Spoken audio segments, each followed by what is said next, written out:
Boleh sandak tuan-tuan, jangan. Kita dah faham bahawa Allah satu saja kuasa yang wujud. Pada alam maya pada ini satu. Sifat ma'ani al-qudratu, sehingga ulama mengatakan sah dipandang dengan mata kepala. Kiranya kalau tidak ada halangan, tidak ada manik, tidak ada kekotoran di hati kita, dapat tengok dengan terang bahawa itu adalah perbuatan Allah. Ya, kalau tak nampak lagu tu mata hati dia tu buta, tak nampak. Dia nampak mata kasak, dia kata dia, maka pakai mata kasak kata dia lah. Kalau pakai mata hati Allah, itu jadi masalah kan? Jadi makanya pergerakan kita, sandaran kita, ikhtiar kita, ilmu kita, keupayaan kita yang kita peroleh itu 100%, 100% datang daripada Allah. Semua Allah punya. Ya, nak angkat tangan, nak angkat jari, illallah. Tahiyat tu pun Allah punya. Nak renung tempat sujud tu pun Allah punya. Nampak ya? Nak lintas ayat-ayat nak baca tu, nak keluar hafalan tu Allah punya, bukan kita punya. Nampak tak? Dia tarik satu orang lupa. Nah, ditui satu alat ya, satu benda dia tui, habis. Hilang dah kita punya kekuatan. Tak ada apa dah ya. Habis dunia kita tak ada pakai. Ini paling tidaknya kata Allah Subhanahu Wa Taala ya. Kullu min indillah. Katakan semua daripada Allah Subhanahu Wa Taala, bukan daripada kamu. Kena ada sandaran itu 100%, jiwa kita mesti penuh dengan akidah ini, baru kita dapat terima Allah sebagai Tuhan kita dan kita sebagai abdi. Kalau tidak, belum ada hubungan kita dengan Tuhan. Kita duk pakai lagi ya, duk pakai lagi apa nama hak-hak ketuhanan itu. Al-kibriya uridai. Nampak dah? Ya. Kibriya itu adalah selendang aku, kata Allah. Kibriya. Sifat riya, Allah buat langit dan bumi, dia tunjuk berapa ayat dalam Quran turun. Ya, aku jadikan langit bumi, aku lagi jadi, aku lagi jadikan. Allah tu riya, tunjuk dia punya. Memang dia layak untuk tunjuk sebab dia punya. Dia yang buat. Kita tak boleh tunjuk, bukan kita punya. Aku ibadat bagus. Siapa bagi ibadat kang? Aku baca sedap. Siapa bagi sedap kang baca? Aku rupa aku segak. Siapa bagi hang segak? Aku pandai. Siapa bagi hang pandai? Nampak? Aku kaya. Siapa bagi hang kaya? Ini dia lupa. Bila dia tak tahu semua ni, itu panggil syirik. Boleh tak? Itu syirik tasawuf ni. Yang kita baca sekarang ni, syirik tasawuf tu yang tu lah. Sampai ke situ kita nak kena faham, tuan-tuan ya. Kalau tidak dia kata dia, mojok aku, kalau tak ada aku duk kira aku semua. Aku tu, aku ni. Kalau orang tak faham, dia kena cerita pula, bagi dengar lagi. Nampak? Bunyi pun saya bukan nak menunjuk-nunjuk tajam. Tunjuk dah. Memang dah tunjuk dah kata lagu tu. Dia dah. Bukan saya nak menunjuk ke orang, tapi saja nak habang. Serupa lah. Macam saya kata dulu, kita kata kat satu orang, aku kata hang lembu, hang marah, kata dah lembu kat dia. Betul tak?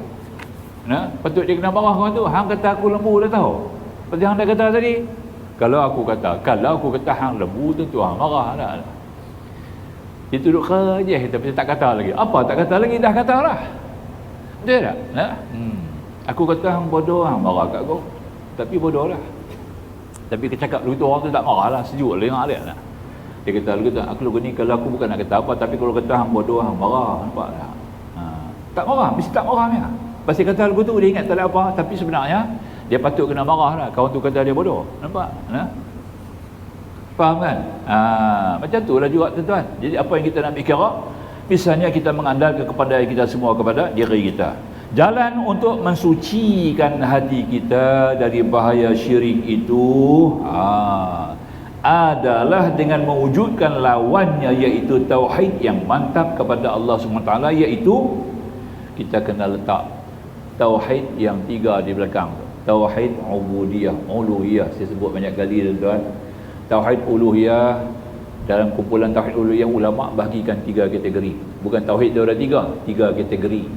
Nampak tak? Dalam tauhid tu, pertama sekali tauhidul tasyri', kedua tauhidul qasdi wal iradah, yang ketiga tauhidul ibadah. Yang ni kena mantap. Mengaku Tuhan ada, Tuhan berkuasa, Tuhan merajai segala-gala, Tuhan mencipta segala-gala, Tuhan menguji kehidupan, kematian, bagai-bagai. Tapi kita tak ada yang 3 belakang ni, tak boleh. Tauhidut tasyri', pakai hukum Allah, jangan lari pada hukum Allah. Semua hukum Allah kita kena bawa. Nampak tak? Ya. Kalau pemerintah tak boleh jalan hukum Allah, kita jangan bilangkan hukum. Boleh tak? Oh, sini kita zina tak apa, bukan ada hukum kejam. Tak boleh ke tu? Salah. Nampak tak? Kalau kita zina, siapa nak kejam kita? Orang yang kena kejam je ni kena gantung. Betul tak? Ni hang kami nak jalan hukum Islam juga hang. Pasti hang dah zina, kami nak kejam hang. Mai pakat-pakat bosok dalam hutan, pergi kejam dia. Nampak tak ya? Kalau 3 orang buat kerja tu, 3-3 kena gantung. Betul tak? Habis sekarang boleh buat. Kalau begitu boleh kan begitu? Kalau begitu kita boleh berzina lah, tak ada apa. Negara kita tak implement hukum qisas, hukum hudud. Kita boleh buat. Kalau faham begitu kacau lah. Kita jangan buat kerja tu. Pasal kalau kita buat, siapa nak hukum kita? Nampak tak? Dan tidak ada kesempatan bagi kita nak buat kerja tu. Oleh kerana hukum tu, dengan kerana hukum tak berjalan, kita jangan ambil kesempatan. Nampak tak? Kita kena kawal diri kita. Walaupun di sini tidak jalankan hukum kejam, aku jangan berzina. Kalau aku berzina, susah masalah. Nak jalan di mana? Nak pergi kejam di Saudi. Saudi kata, hang bukan raya aku. Nampak tak? Soal diplomatik ambil kira. Masya Allah. Itu kita kena faham tuan-tuan. Jadinya pertama, tasdik, tauhidul tasyrik, hukum Allah ni kita kena implement pada diri kita. Bawa. Ya, di mana-mana juga kita bawa. Tiap-tiap individu Muslim mestilah bawa perkara ni. Nombor 2, tauhidul qasdi wal iradah. Qasad. Nak minta dekat siapa? Nak minta tolong dekat siapa? Nak sandang dekat siapa? Ya, nak berganut kepada siapa? Allah. Allahus Samad. Nampak tak ya? Itu dia. Itu yang paling penting ya, paling penting sekali yang kita nak ambil kira sebagai suatu amalan yang paling mantap kepada jiwa kita. Semua kepada Allah. Dapat tak dapat Allah bagi. Ada tak ada Tuhan bagi. Nampak tak? Boleh tak boleh Tuhan izin. Dia mau lagu tu. Boleh tak? Iyyaka na'budu wa iyyaka nasta'in. Apa yang kita kata tu kita kota. Nampak tak? Kabura waqtan 'inda Allah an taqulu ma la taf'alun. Amat besar kebencian surah Allah apa yang kamu kata kamu tak kata. Duk kata iyyaka na'budu wa iyyaka nasta'in tapi kamu duk bergantung pada orang lain. Masih ada lagi pergantungan kamu kepada makhluk. Nampak tak? Ya. 100% makhluk. Maka kalau ada macam tu boleh bergantung langsung kepada Allah, tidak ada bimbang, tak takutlah. Yang duk takut ni pasal duk gantung pada orang. Kalau kita bergantung kepada Allah tuan-tuan, kita tak takut. Nak takut buat apa? Nampak tak? Ya. Kalau berhimpun semua manusia dan jin, buka dalam hadis, dalam kitab hadis 40 pun ada dah, ya. Ada sebut kalau berhimpun seluruh makhluk manusia dan jin untuk memberikan mudarat kepada kamu, sedangkan telah terdahulu kalam Allah, kata kamu tak boleh kena, kamu tak akan kena mudarat, kamu tak kena. Nampak tak? Kalau berhimpun seluruh manusia dan jin untuk memberi manfaat kepada kamu, sedangkan kalam Allah mendahului, takdir Allah sudah menentukan, ya, kamu tidak akan dapat manfaat. Terus buat lagu mana? Nampak tak? Kita kena pegang dulu prinsipal akidah tu, kena ada dalam diri kita. Itu yang dikata-kata ini, minta hanya kepada Allah. Allah juga menentukan. Ada yang Tuhan bagi, ada yang Tuhan tak bagi, ada yang kita rasa Tuhan kena bagi, Tuhan tak bagi, ada yang kita rasa Tuhan tak bagi tapi Tuhan bagi. Nampak tak? Dalam hidup saya ni, saya sendiri saya tengok banyak benda yang saya rasa saya tak dapat, saya dapat. Benda yang saya rasa tak dapat, memang saya dapat 100%. Apa juga saya tengok, aku mana boleh dapat benda ni. Nampak? Nombor 1 sekali bab haji. Nampak tak ya? Bab haji. Dulu pakai sorban kan, pasal nak turun dulu pakai sorban. Lepas tu pergi mengajar lah. Mengajar taklah mengajar sangat, 1-2 tempat yang mengajar, ya, lapang, tapi sorban tak buang. Teringin nak jadi haji lah, tapi bukan haji tu kena pakai sorban, bukan faham begitu pula dah. Tapi dia pakai sorban, teringin nak jadi haji lah. Nah, bila orang tanya bila Ustaz Nabi Mekah, nanti tunggu pencen lah.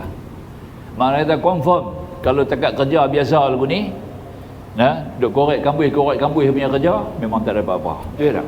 Nah, korek kambuh punya kerja memang tak ada apa. Duk sara anak bini pun dah cukup dah kan, ya. Nak tunggu apa? Tunggu pension, gratuity dapat.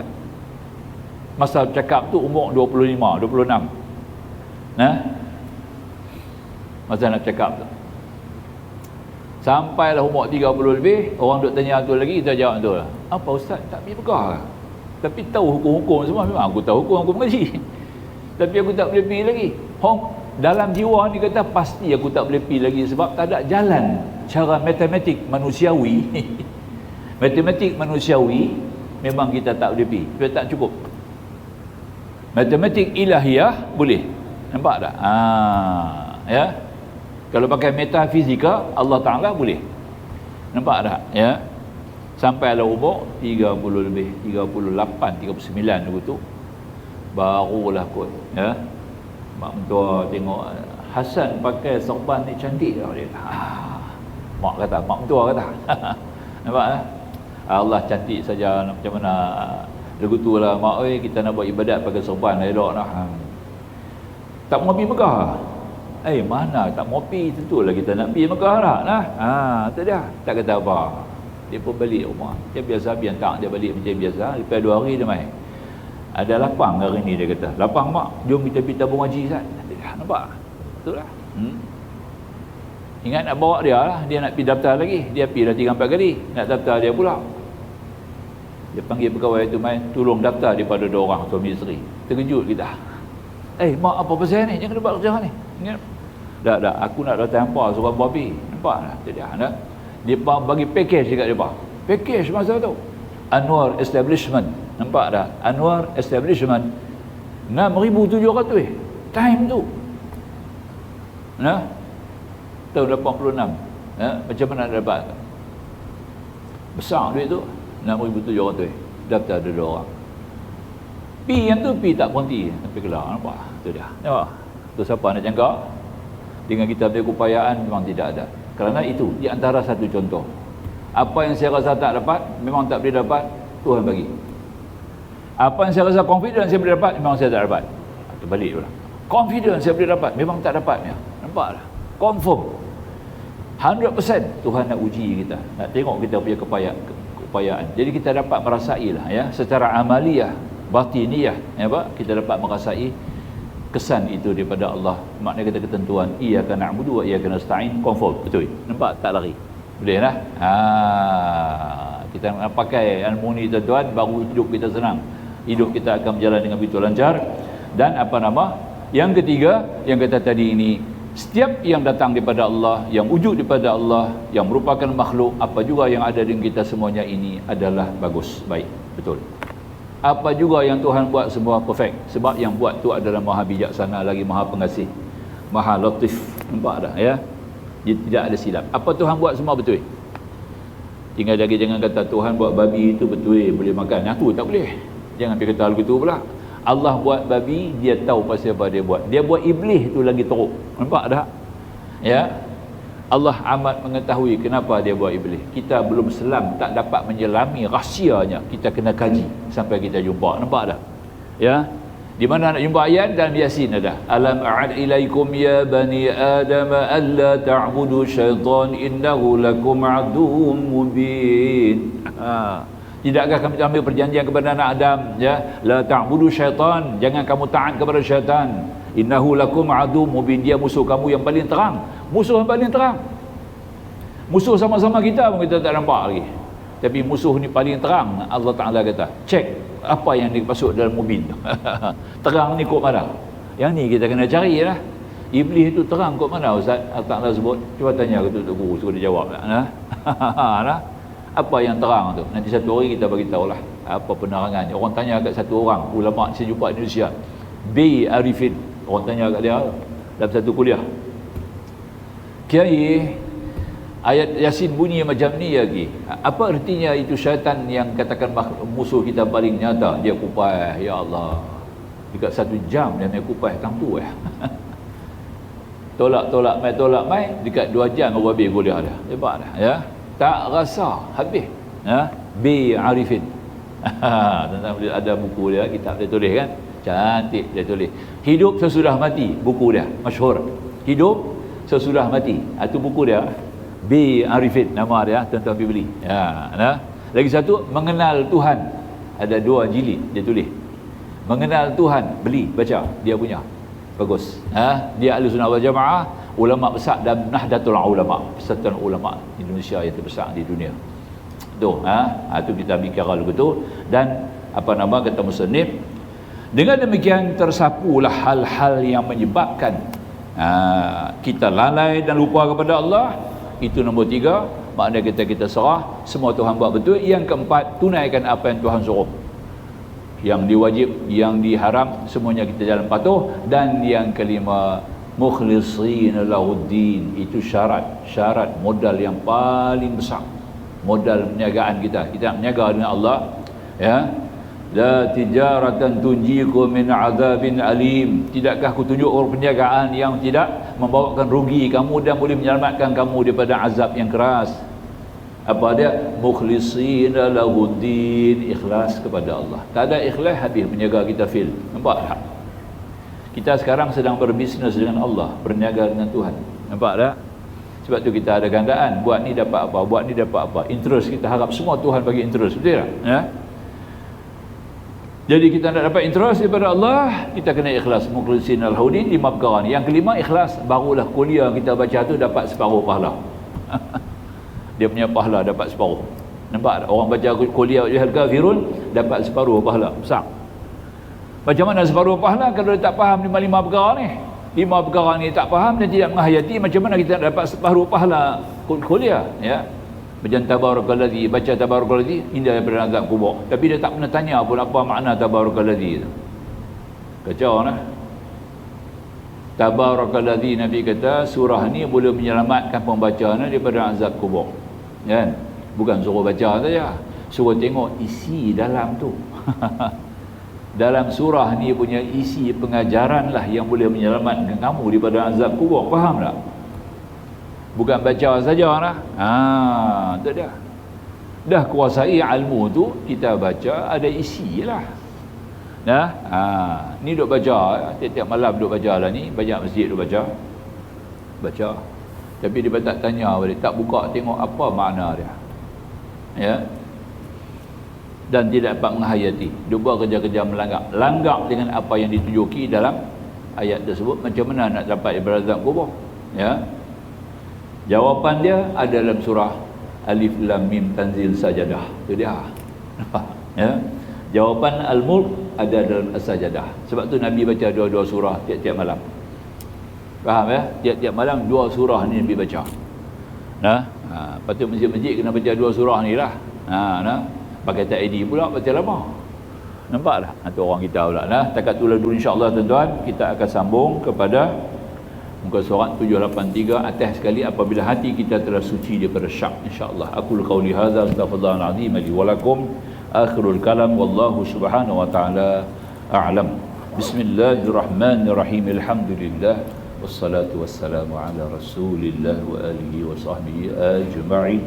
Subhanaka la ilma lana illa ma 'allamtana innaka antal alimul hakim. Rabbi shrah lana sudurana wa yassir lana umurana.